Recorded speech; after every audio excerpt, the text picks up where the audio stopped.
Hello दोस्तों, स्वागत है आपका हमारे यूट्यूब चैनल याहू बाबा पे। इस वीडियो ट्यूटोरियल में आप सीएसएस के काउंटर के बारे में सीखने वाले हैं और काउंटर से रिलेटेड जो दो प्रॉपर्टीज़ हैं, काउंटर इंक्रीमेंट और काउंटर रीसेट, उसके बारे में सीखने वाले हैं। आइए पहले देखते हैं कि काउंटर एक्चुअल में है क्या।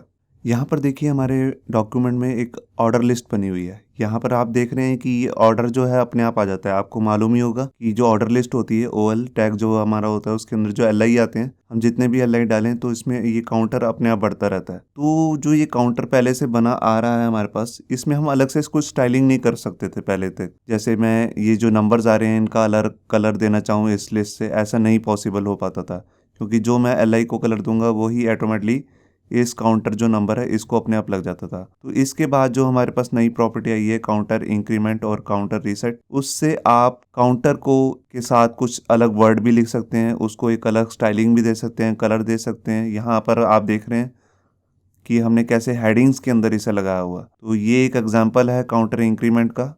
काउंटर से रिलेटेड हमारे पास यहाँ पर सीएसएस में दो नई प्रॉपर्टीज आई हैं, जिसका नाम है काउंटर इंक्रीमेंट और काउंटर रीसेट, और इससे रिलेटेड एक फंक्शन है जिसका नाम है काउंटर। ये तीनों आपस में कोरिलेटेड होती हैं, इन तीनों की जरूरत पड़ती है तभी आपका काउंटर चलता है। तो आइए पहले से समझते हैं कि ये जो तीनों हैं ये वर्क कैसे करती हैं।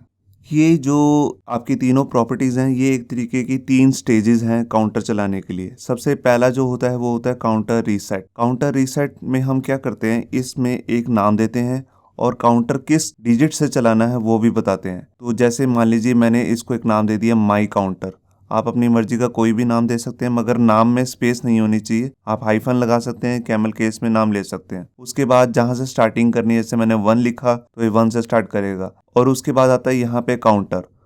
अब काउंटर को एक वैल्यू तो मिल गई है, हमने जो एक वेरिएबल बनाया है इसमें माई काउंटर, इसके पास एक वैल्यू तो आ गई है 1। अब हमने उसे प्रिंट करना है, तो उसके लिए हम ये काउंटर फंक्शन का यूज करते हैं। और काउंटर फंक्शन भी अपने आप नहीं चलता है, इसके लिए आपको सीएसएस की प्रॉपर्टी कंटेंट का यूज करना पड़ता है। तो देखिए, जैसे हमने यहाँ पर एक कंटेंट लिया, फिर उसके अंदर काउंटर फंक्शन, और उसके अंदर हमने बता दिया कि कौन सा वाला काउंटर। आप एक पेज में कहीं काउंटर भी चला सकते हैं। तो यहाँ पर जैसे जौन सा काउंटर मैंने चलाना था उसको एक नाम दे दिया, और उसके बाद जब ये प्रिंट हो गया 1, उसके बाद उसको इंक्रीमेंट भी करना है। तो उसके लिए हमारे पास यहाँ पे फंक्शन है, प्रॉपर्टी है सीएसएस की, इसका नाम है काउंटर इंक्रीमेंट। काउंटर इंक्रीमेंट में आप बताते हैं कि कौन से वाले काउंटर को बढ़ाना है। जैसे हमने यूज किया माई काउंटर, और इसमें कितने का इंक्रीमेंट करना है। जैसे हमने किया 5। अब प्रिंट क्या होगा, पहले 1 होगा, फिर उसके बाद 6, मतलब कि 1 + 5 6, फिर 6 + 5 जितना आएगा 11, वो सब प्रिंट होता जाएगा। तो आप ये समझिए कि सबसे पहला जो है वो काउंटर रीसेट है। हम इसमें एक नाम देते हैं, फिर काउंटर प्रिंट करते हैं, फिर काउंटर इंक्रीमेंट चलता है, और उसके बाद ये प्रोसेस यहाँ से दोबारा चलने लगता है। उसके बाद रीसेट नहीं होता, उसके बाद ये काउंटर ऐसे चलता है, प्रिंट होता है, फिर इंक्रीमेंट होता है, प्रिंट होता है, फिर इंक्रीमेंट होता है। तो जोन सी प्रॉपर्टी पे हमने लगाया होगा, जब तक वो प्रॉपर्टी चल रही है तब तक ये काउंटर चलता रहेगा। जैसे हमने हेडिंग 1 पे लगाया, तो हेडिंग 1 जब तक उसको मिलती जाएगी पेज में, तब तक ये काउंटर चलता जाएगा। तो आइए देखते हैं इसे प्रैक्टिकली करना कैसे है। तो यहाँ पर देखिए, हमने एक HTML का डॉक्यूमेंट बना लिया है, और इस HTML के डॉक्यूमेंट में एक हेडिंग 1 है, फिर हेडिंग 2 है, फिर उसके बाद एक पैराग्राफ है, फिर हेडिंग 2 है, फिर एक पैराग्राफ है, और लास्ट में ऐसे ही हमने 2 बार और रिपीट किया है, हेडिंग 2 और उसके नीचे पैराग्राफ। यहाँ पे आपको दिख रहा होगा। अब जितने मैं चाहता हूँ जो भी हेडिंग आ रही है उससे पहले हमारा एक काउंटर चल रहा हो, तो उसके लिए हम यहाँ पर यूज करने वाले हैं अपना सीएसएस काउंटर इंक्रीमेंट और काउंटर रीसेट। तो आइए देखते हैं। तो सबसे पहले मेरे को यहाँ पर यूज करना है काउंटर रीसेट। जो हमारा काउंटर है उसको एक नाम देना है, और उसको चलाना कहाँ से है, मतलब कि किस डिजिट से स्टार्ट करना है वो बताना है। तो यहाँ पर मैं बॉडी में यहाँ पर ले लेता हूँ काउंटर रीसेट, और इसको मैंने एक नाम दे दिया माई काउंटर, माई हाइफन काउंटर। आप कोई भी नाम ले सकते हैं, बस नाम में स्पेस नहीं होनी चाहिए। काउंटर के बाद मैंने यहाँ पर लिख दिया जैसे 0। अब 0 का क्या मतलब है, मतलब कि इसके बाद वाले डिजिट से स्टार्टिंग होएगी 1 2 3। अगर आप 0 नहीं भी लिखें तब भी 1 से ही स्टार्ट करेगा। अभी मैं लिखे रहने देता हूँ, और यहाँ पे मैं अपनी सी से शुरू करता हूँ H2। मैंने कहा कि जितनी भी हेडिंग आ रही है उससे बिफोर मैंने सूडो एलिमेंट लगाया यहाँ पे, और यहाँ पर मैंने अब प्रिंट करना है। तो प्रिंट के लिए मैं कंटेंट नाम की प्रॉपर्टी यूज करूंगा, कंटेंट, और उसके अंदर मैंने यहाँ पर लिख दिया चैप्टर। आप कुछ भी लिख सकते हैं, जैसे सेशन वगैरह कुछ भी। चैप्टर के बाद मैंने एक स्पेस दे दी, और यहाँ पर मैंने यूज किया काउंटर नाम का फंक्शन। काउंटर नाम के फंक्शन के अंदर यहाँ आपको बताना है कि कौन सा वाला काउंटर। तो हमारे वाले काउंटर का नाम है माई काउंटर। तो मैंने ये कॉपी करके यहाँ पर पेस्ट कर दिया। उसके बाद मैंने यहाँ पर कॉलन का साइन दिया और उसके बाद यहाँ पे कॉलन का साइन देके ये प्रॉपर्टी बंद कर दी। तो मैंने सेव किया फाइल को। यहाँ देखिए अपने आप काउंटर 000 आ गया है। अब ये 0 ही क्यों आया? क्योंकि ये इंक्रीमेंट नहीं हो रहा है। तो इंक्रीमेंट करने के लिए जो प्रॉपर्टी है उसका नाम है काउंटर इंक्रीमेंट। तो मैं यहीं पर इसको करूँगा काउंटर इंक्रीमेंट। इंक्रीमेंट कौन से वाले काउंटर को? माई काउंटर को। और कितने का इंक्रीमेंट करना है? 1 का। जैसे 1 के बाद 2, 3, 4 ऐसे। अब ये देखिए यहाँ से स्टार्टिंग हुई काउंटर इंक्रीमेंट की 0 से। 0 मतलब उसके बाद वाला काउंटर प्रिंट होएगा। तो यहाँ पर प्रिंट हुआ 1 आया। उसके बाद काउंटर में इंक्रीमेंट हुआ 1 का। फिर उसके बाद दोबारा ऊपर गया तो यहाँ पर काउंटर इसे दोबारा जब S2 मिला तो इसने 2 प्रिंट कर दिया। उसके बाद जब इसे दोबारा इंक्रीमेंट हुआ फिर 3 हो गया। फिर दोबारा जब S2 मिला तो इसने यहाँ पर 3 प्रिंट कर दिया। तो ऐसे है। अगर मैं यहाँ पर जाके कर दूँ 2, अब सेव किया फाइल को, ये देखिए अब 2 का इंक्रीमेंट हो रहा है। 0 + 2 2, फिर 2 + 2 4।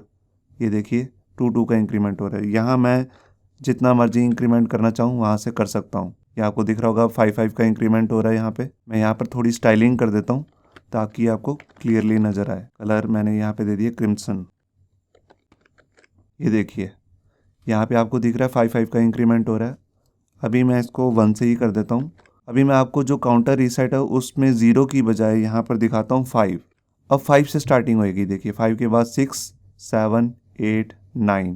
तो आपको समझ में आ रहा होगा। मैं यहाँ पे अगर लिख दूँ 50 तो 51 से स्टार्ट होएगा। ये देखिए काउंटर 51 से स्टार्ट हो रहा है। तो ये है हमारे काउंटर रीसेट का काम। उसको एक नाम देना और कहाँ से डिजिट की स्टार्टिंग करनी है। अगर मैं इसको ना दूं डिजिट को, सिंपल एक नाम दूं तो 1 2 3 मतलब कि बाय डिफ़ॉल्ट जो इसकी वैल्यू होती है वो होती है 0। 0 के बाद 1 2 3 यहाँ से इंक्रीमेंट हो रहा है। अगर मैं यहाँ पर आपको दिखाई दिया मैंने, अब मैंने 3 का इंक्रीमेंट दिया तो 3 के इंक्रीमेंट में यहाँ पे प्रिंट हो रहा है काउंटर की वैल्यू।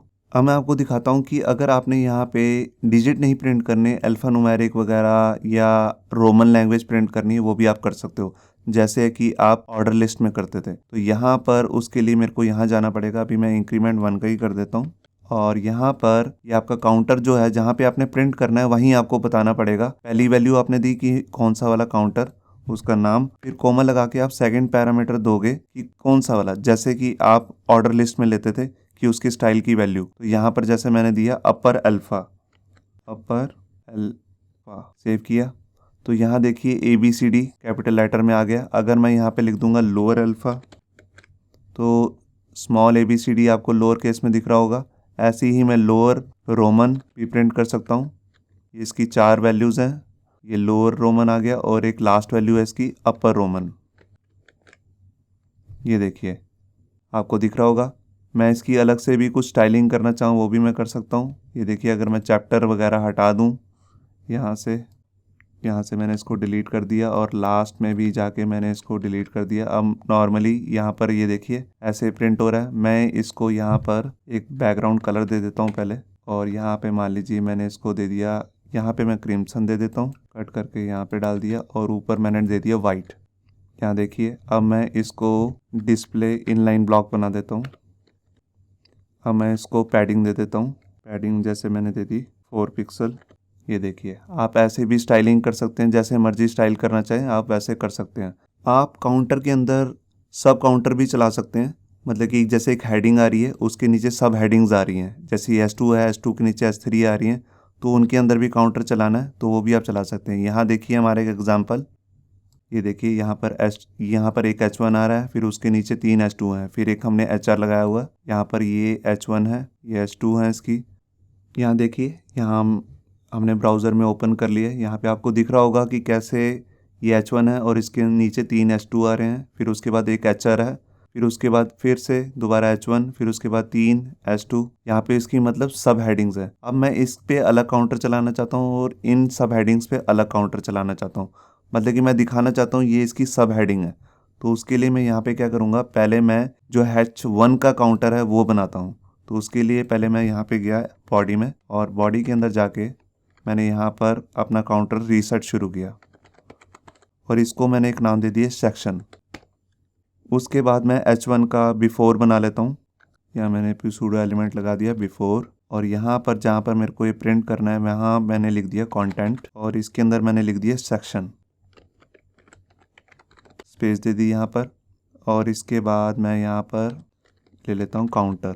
काउंटर के अंदर मेरे को यहाँ पे बताना है कि कौन सा वाला काउंटर, तो हमारे काउंटर का नाम है सेक्शन।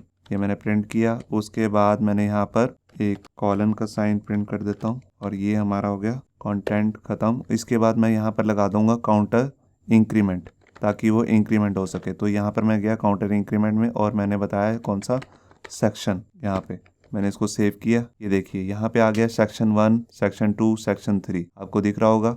अब मेरे को जो इसके सब हेडिंग्स आ रही हैं उनका भी काउंटर बढ़ाना है। तो उसके लिए मैं यहाँ क्या करूँगा, यहाँ जो जैसे हमने काउंटर रीसेट जो है वो बॉडी में शुरू किया है सेक्शन का, तो मैं चाहता हूँ जब जब H1 मिले तो काउंटर इनका सब हेडिंग वालों का रीसेट हो जाए। तो उसके लिए मैं यहाँ से क्या करूँगा, मैं यहाँ पर H1 के अंदर ही मैं यहाँ पे ले लेता हूँ काउंटर रीसेट। ये हमारा सब काउंटर बनेगा। तो इसके लिए इसका नाम भी मैं यही दे देता हूँ, सब सेक्शन।